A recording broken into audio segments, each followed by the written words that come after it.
नमस्कार दोस्तों, आज का यह वीडियो बहुत ही सुंदर और ज्ञानवर्धक है। माँ लक्ष्मी ने भगवान विष्णु से किए 3 प्रश्न। पहला प्रश्न, जो अभिमान करते हैं उनके साथ क्या होता है। दूसरा प्रश्न, दूसरों का बुरा सोचने वालों के साथ क्या होता है। तीसरा प्रश्न, दुखों का कारण क्या है। भगवान विष्णु माँ लक्ष्मी से कहते हैं, हे प्रिय, आज जो मैं आपको बताने जा रहा हूँ उसे ध्यान से सुनो। भगवान विष्णु ने माँ लक्ष्मी को बताया, जो मेरे इस कथा को सुनेगा और दूसरों को सुनाएगा उसके कई जन्मों के पाप कट जाएंगे और वह कभी भूखा नहीं रहेगा, गरीबी उससे दूर हो जाएगी, सभी उसका आदर और सत्कार करने लगेंगे। एक बार की बात है, देवर्षि नारद के मन में यह अभिमान पैदा हो गया कि वे ही भगवान विष्णु के सबसे बड़े भक्त हैं।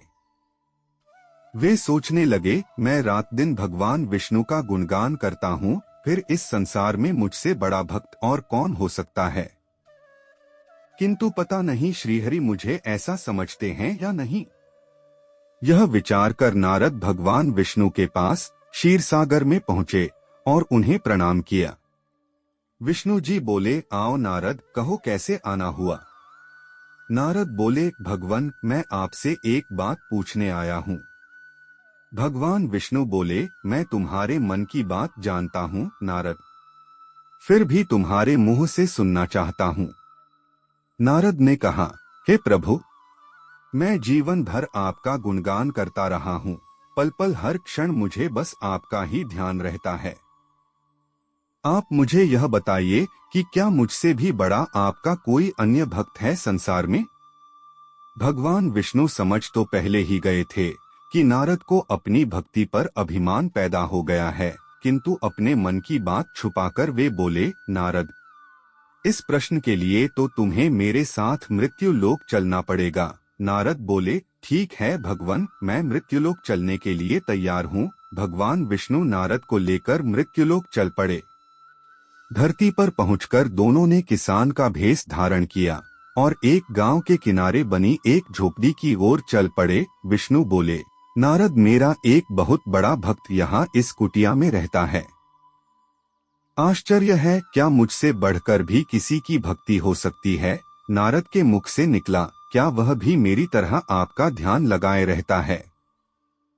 आओ स्वयं ही जान लोगे, विष्णु ने कहा और उस कुटिया की ओर बढ़ गए। किसान उस समय कुटिया के बाहर अपनी गाय को बांध रहा था। उसके मुख से हरि हरे गोविंद का स्वर निकल रहा था। किसान भेषधारी विष्णु ने उसके निकट जाकर नारायण नारायण कहा तो किसान ने विनीत स्वर में पूछा, आप कहाँ से आए हैं, मेरे लिए कोई सेवा हो तो निसंकोच बताइए। किसान वेशधारी भगवान विष्णु ने कहा, हम नगर जा रहे हैं, पर अंधेरा घिरने लगा है, वन में जंगली पशुओं का डर है, इसलिए रात भर आश्रय चाहते हैं।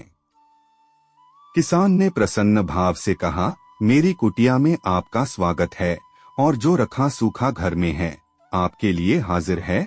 भगवान ने मुझे आप लोगों की सेवा करने का अवसर दिया है, बड़ी कृपा हुई उनकी। बाहर दलान में एक खटिया पर दोनों को बिठाकर किसान अंदर गया और अपनी पत्नी से कहा, देवी, 2 अतिथि आए हैं। किसान की पत्नी उस समय अपने बच्चों को भोजन परोस रही थी। धीरे से आटे का बर्तन दिखती हुई बोली, घर में इतना सा ही आटा है और ये बच्चे और भोजन मांग रहे हैं। किसान बोला, कोई बात नहीं, हम अतिथियों को भरपेट भोजन कराएंगे, तुम बच्चों को आज कांजी बनाकर पिला देना। नारद और भगवान विष्णु ने उन दोनों का सारा वार्तालाप सुना, फिर भी परीक्षा के लिए भोजन की थाली पर बैठ गए। जब दोनों भरपेट भोजन कर चुके तो नारद सोचने लगे, यह सीधा साधा गृहस्थ भगवान का सबसे बड़ा भक्त कैसे हो सकता है।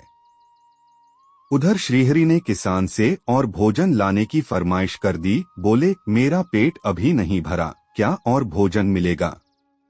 किसान रसोई घर में गया और जाकर पत्नी से पूछा, कुछ और भोजन बचा है क्या। पत्नी बोली, बच्चों के लिए कांजी बनाई है, बस वही शेष है। विष्णु और नारद वह भी पी गए। किसान और उसके परिवार को भूखे ही सोना पड़ा। भूखे बच्चे माँ का आंचल थाम कह उठे, माँ नींद नहीं आ रही है, मुझे बड़े जोर की भूख लगी है। पिताजी ने उन अतिथियों को कांजी भी क्यों पिला दी? किसान ने बच्चे के सर पर हाथ फेरते हुए कहा, अतिथि को भोजन कराना स्वयं विष्णु भगवान को भोग लगाने के समान है बेटा। बाहर दालान में दोनों अतिथि अलग अलग बिस्तरों पर लेटे हुए थे। भगवान विष्णु ने कहा, तुमने सुना नारद, किसान और उसके परिवार को भोजन नहीं मिला, फिर भी वह मेरे गुण गा रहे हैं।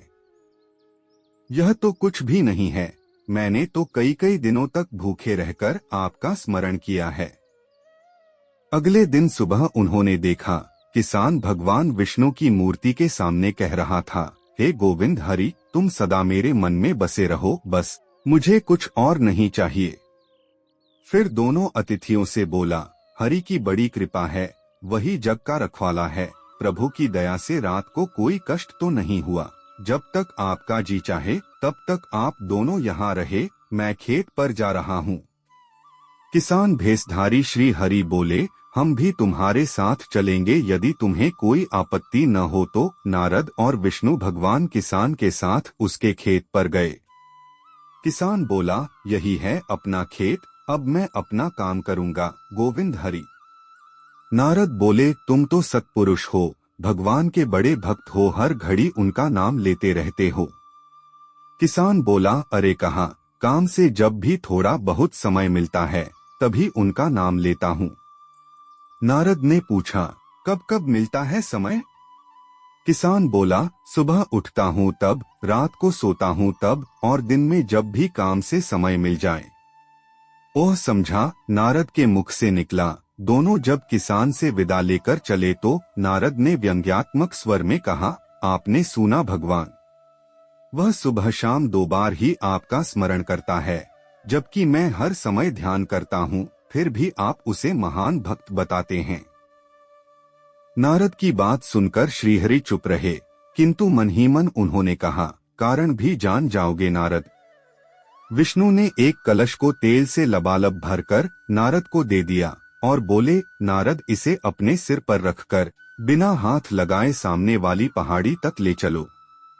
ध्यान रहे इस कलश में रखे तेल की एक बूंद भी जमीन पर गिरने न पाए। नारद बोले, यह कार्य सहज तो नहीं है।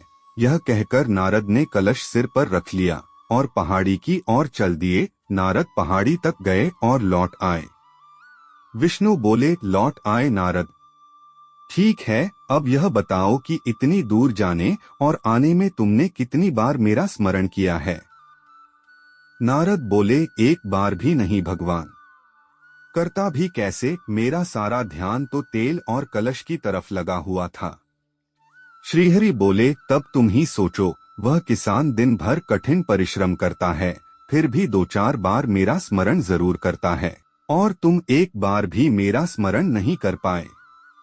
विष्णु जी की बात सुनकर नारद के अंतर्चक्षु खुल गए।